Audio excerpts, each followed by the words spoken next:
আজি এয়া মই একেবাৰে জিমলৈ বুলি ওলাইছোঁ আৰু ডাকঘৰতো কেইটামান কাম আছিলে মাহঁতৰ লগত, সেইটো কাৰণে সকলোৱে একেলগে ওলাইছোঁ আৰু চবৰে বেলেগ বেলেগ কাম আছে আৰু আহোঁতে মই জিমত নামি দিম সেই বুলিয়ে ওলালোঁ আৰু ইভিনিং টাইমত ওলাইছোঁ 4টামান বাজিছে চাগে আমি যাওঁতে। তাৰপিছত গৈ পিনি আমি ফাৰ্ষ্টে ডাকঘৰলৈ গ'লোঁ আৰু তাতে পাপাৰ কাম আছিলে, গতিকে সেইখিনি মই অলপমান হেল্প কৰি দিলোঁ পাপাৰ লগত কৰি মেলি।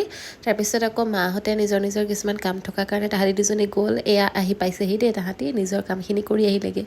আৰু চবতকৈ বেছিকৈ ডাকঘৰৰ কামটোতে টাইম লাগিলে, সেইটোলৈ ৰৈ ৰৈ আমাৰ ভোক চোক লাগি গ'লগৈ মানে। আৰু ফাৰ্ষ্টে আমি ওলাই আহি পিনিয়ে একেবাৰে পেট পূজা কৰি লৈছোঁ, তাৰপিছত আকৌ এয়া ওলাই আহিছোঁ, আকৌ বেলেগ কিবা কিবি কিনিবলৈ আছে। মাহঁতে যে ইমানখিনি কাম লৈ গৈছে বুলি মই ভবাই নাছিলোঁ। তাৰপিছত আকৌ মোৰো কেকৰ বস্তু কিনিবলগীয়া আছিলে, তাহাঁতি নিজৰ বজাৰখিনি কৰি থাকোঁতে মই আকৌ কেকৰ বস্তুখিনিও কিনি ল'লোগৈ। মোবাইলত একেবাৰে চাৰ্জো নাছিলে, তথাপিতো আৰু মই 5% থাকোঁতে এনেকৈ এয়া ভিডিঅ' কৰি আছোঁ। আৰু এনেকুৱা হ'লগৈ সেইদিনাখনি মোৰ জিম যোৱা নহ'লেগৈ মানে, বজাৰ কৰোঁতে কৰোঁতে 8টা বাজিলেগৈ আৰু তেনেকৈয়ে মই ঘৰলৈ আকৌ গুচি আহিলোঁ আৰু।